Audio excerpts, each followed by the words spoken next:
আল্লামা লুৎফুর রহমান রাহিমাহুল্লাহ চলে গিয়েছেন আমাদেরকে ছেড়ে। তিনি বলতেন ইনশাআল্লাহ মিজান আবার আসবে।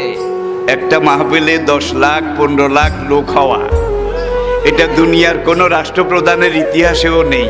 আর একজন রাষ্ট্রপ্রধান যখন কোনো এলাকায় যায়, সেখানে রিজার্ভ গাড়ি দেওয়া হয়, জায়গা জায়গা থেকে গাড়ি প্রেরণ করা হয়, সার্ভ করা হয়, তাদেরকে ভাড়া দেওয়া হয়, খানা দেওয়া হয়, গরু জবাই করে একবারে মোরগ মুসাল্লাম বিরিয়ানি এগুলো দেওয়া হয়। তারপরে যাওয়ার সময় আবার কিছু নগদ হাদিয়াও দেওয়া হয়।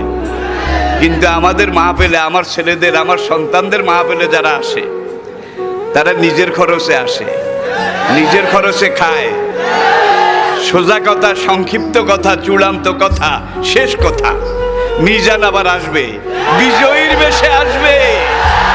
এই দেশের তাওহীদি জনতা এমন ইতিহাস সৃষ্টি করে তাকে আলিঙ্গন করবে ইনশাআল্লাহ।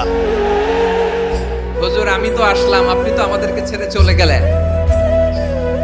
আল্লাহু আকবার, আল্লাহু আকবার, আল্লাহু আকবার। গলায় কোনো সুর ছিল না, সুর দিয়ে কথা বলতেন না, কিন্তু এত চমৎকার শব্দের গুণন, এত চমৎকার প্রেজেন্টেশন,